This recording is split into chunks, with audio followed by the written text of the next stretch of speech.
Hey everybody, it's the Commodore from the Clan of the Grey Wolf, and you are watching the weekly Wringer series here on clanofthegraywolf.com. Now, as you can probably tell, I've got the new place a little bit more fleshed out than I had it last time.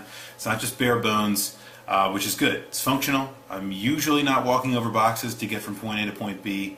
I'm hoping to have a lot of that eliminated by the end of this nice long Labor Day weekend, by the way, for those of you in the United States celebrating Labor Day. Have a wonderful 3-day weekend, and definitely taking that time myself to put it to good use and get moved in over here. So that's the way things have been going on my end, and as promised, I think we're going to be able to keep a really good clip with the Weekly Wringer, really actually being weekly all over again. So this is direct evidence of that fact. So, got a lot going on today. So I want to talk quickly, after, of course, welcoming new folks, I want to go into the question from last week, which had to do with subscription, pay-to-play kind of services, and how, what the threshold really are for you guys in terms of using them, in terms of paying for them, and, do you mind and do you not mind, and when not. So on and so forth. And I think there were a lot of good answers there that I want to get into. I'll give you my opinion, as I always do here on the Weekly Wringer. That's how it works. And then I'll also get into, lastly, a question that I want to see you guys answer for next week, which is really responding to some of the it's actually a user-submitted question, as a matter of fact. I'll get into that when I go to answer the question, or ask the question for next week. But it really surrounds the idea of nostalgia and how the video game industry utilizes it. So I think, if I understand my audience correctly, that would be exactly why all of us are here, is the kind of nostalgia for the retro games that we all know and love, and also because we just love gaming, right? So we're here for both of those things, but I have a funny feeling the question for next week is going to be right up your alley, so definitely stay tuned. Alright, so want to welcome new folks. This week we only have one new person, but the good news is we keep adding new people that are like commenting a lot, so that's a really good thing. I take that as great direction for what we're doing here. This week I want to welcome Campy, who admitted very freely that they were indeed a lurker in the Clan of the Grey Wolf site before, and probably were watching a bevy of different videos. But as a first-time commenter today, we welcome Campy. It's great to have your comments, great to have you as a part of the Weekly Wringer. And you know what, folks? Any of you out there that are still lurking, hey, we love our lurkers just as much as anybody else, but if you got something that's on your mind and you want to be a part of the conversation, hey, comments are what keep the Weekly Wringer going, even across 1,000 miles. And for those of you that, I want to say also, before we get going, thank you to all of you who sent me messages, or even in the Weekly Wringer, were basically, giving me positive thoughts and well wishes. Coming my way for the move across the country. It has been a tumultuous process, and it's not easy to just pick up and move, but I want to say thank you all for your help on that, and thank you for your positive thoughts, and thank you for sending the good energy toward me. Everything's been great so far. And I actually did not move west. I actually moved up here to the great Northeast in New England. So there is nearly, as near as you can possibly get to a guarantee that I will be at PAX East in Boston this year. Not that I probably would have missed it otherwise, but now that I'm right down the road, it certainly makes it a heck of a lot easier. So anyway, thank you all for your positive thoughts during the move. It's a great thing, and I'm very excited to kind of have a new place to land, and to be talking to you guys every week is going to be a kind of common and current thing that I'm going to be able to do. I don't think this is going to be the permanent setting for the Weekly Wringer. It's just something that I was able to kind of throw together in the last minute. Really it is just me moving in. There's not a whole lot of background here. You just see a bunch more pictures up and things like that. But as the weeks go on, I hope to be able to find a more permanent spot for it, and especially as we go into kind of the site relaunching, revamping, what have you. I'm hoping to be able to find a place where I can shoot the Weekly Wringer that has a lot of regularity to it. Maybe even doing a little bit of increase in quality in terms of what we do for for recording and everything else. So in any case, the Weekly Ringer has gone from very humble beginnings of kind of shooting, with webcams and really crappy resolutions to being a something that's worthy, I think, of a well thought out and well provisioned video series here in the Clan of the Grey Wolf, where we need to shoot with high quality video and be able to record with high quality equipment and be able to post it so that you guys can enjoy it. So, and hey, I'm not, I'm a sucker for hear. So if any of you have any kind of thoughts on that topic, please let me know. We love to hear that what we're doing is right in the right vein. So, all right, so let's talk about the question from last week. And I asked you guys about, whether you really mind paying for subscription-based services like Xbox Live, for example. I used Xbox Live in the question, but I was hoping that we could actually not focus on Xbox Live per se and focus on subscription-based services of one clip or another.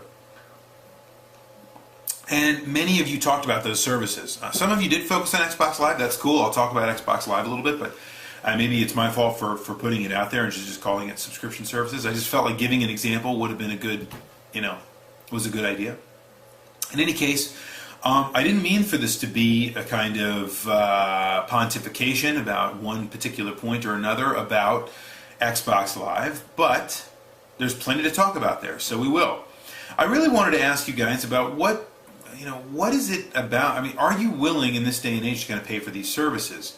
Particularly web-based, and by web-based I really mean internet-based and not necessarily web-based, but you get my point, right? So, many of us that are, myself included, many of you that are part of the Clan of the Grey Wolf website as well, the community here, we all grew up in an era where much of our internet services were free. We paid an ISP to connect us to the internet, and from there might be services that wanted to collect our information so that we could have unique visits and unique experiences while we were there. But generally, these services were regarded as free, and they were supposed to be free, and that wasn't just an attraction initially so that they could kind of sucker us in. It was kind of a modality. The web is kind of free, and not just free as in free software, but free like free beer free. And so my question really kind of aligned to those sensibilities and asking you all if you're willing to pay for services like that, like Xbox Live, for example, which I believe is up to it's either $50 or $60 per year for a gold membership on Xbox Live, for example. So let me dive into a couple things. First of all, I think many of you, there were a couple different ways to look at this. I feel like there were, a couple of things that kind of, resounded through all of the comments. And that is that I don't think you guys are necessarily hesitant to pay for services as long as you feel like you're getting a good service and something that you're actually willing to pay for. Something that is more of a use case for you. If it has use value and you're using it enough and the service is reliable, then I don't think any of you really mind paying additional money for a service that happens to be monthly or quarterly or yearly, whatever the case might be. I think the other line of thought is that, that there is a tension, right, between free services, subscription services, and how that affects gaming specifically. And the reason why it affects gaming specifically in many cases is because of the free-to-play phenomenon versus a subscription phenomenon, which generally posits different advantages or disadvantages, as it were, to multiplayer online gaming, which certainly changes the experiences of games. Many of you were talking about that as well. So that's a branch of thought that I wasn't even initially thinking about, but that's something that I think is worthy of conversation. Many of you had thoughts about that. So those were the two things that kind of kept going through the comments this week. One is that people really don't mind, to recap, they don't mind paying for good service. And two is that, this really does affect gaming uniquely, so we have to take a look at how it affects competition, and it affects the way that we play games on multiplayer over the internet as well. So, with that in mind, let's go right to DTX 180, who reiterated again, don't mind paying for valuable services, as long as they are indeed valuable, as long as they're providing something that is unique. And, you know, what I really liked was a kind of suggestion. This is something that I was looking for. A suggestion by DTX 180 to have something along the lines of the new Sega channel, where maybe you do have some premium content that's only available for a specific amount of time, and that they kind of rotate in and rotate out, so you don't mind necessarily paying for something a month at a time or a monthly fee to kind of see unique premium content that is indeed only accessible on the service, and offer something up and above what Tom, the regular Tom, Dick, and Harry on the street are able to get for free. I think that's a good point. It's not something I was thinking about, but the idea of a Sega Channel-esque kind of service is actually a great one. I think it's a good suggestion. We have the Steams of the world that are free and do a lot to kind of bring about new sales of video games of all colors, old ones, new ones, and of all different pricing structures, because they incentivize people to be there at certain times, to buy at certain times, and it keeps people coming back without having to pay for it.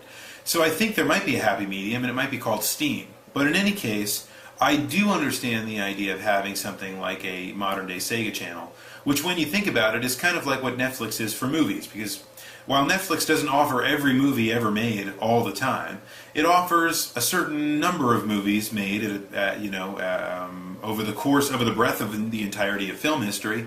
Some of it premium content that you can't even buy in the store. Some of it, because maybe it's not available yet. And some of it is stuff that you could easily buy elsewhere, but it would cost you a massive amount of money to accumulate and or rent over the course of time. So, I think Netflix kind of is, in many ways, the kind of Sega channel, modern-day Sega channel, without the kind of advanced communicative features that something like Xbox Live does offer. Now, therein lies an interesting question. If I subscribe to Xbox Live, I also need to subscribe to Netflix in order to have Xbox Live Gold access to Netflix. Because you can't, as I found out, because I had a difficult connection for my Xbox when I got here.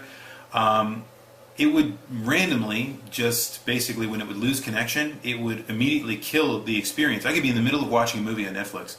It would actually kill it and say, you need to upgrade to Gold to watch. It was almost as if the Xbox had just gotten the message that right at that moment, my Gold membership had been disabled.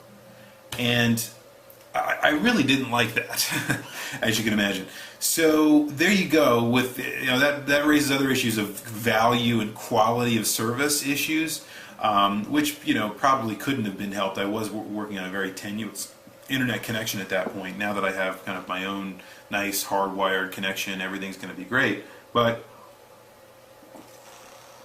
in any case,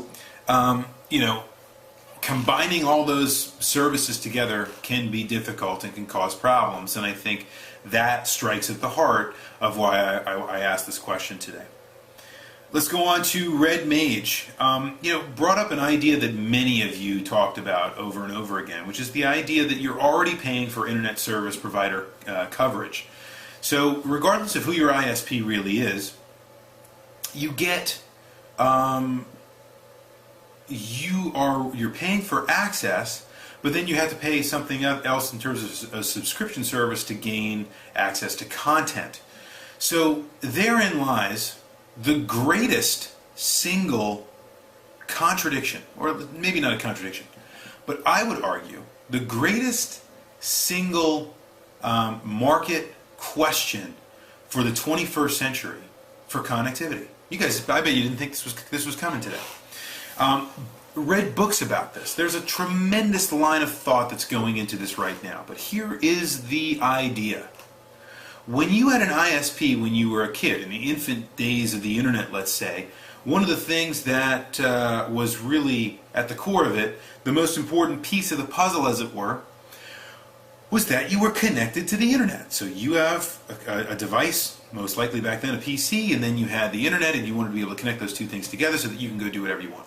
All right. That was one model. Well, you know, AOL was unique in that regard.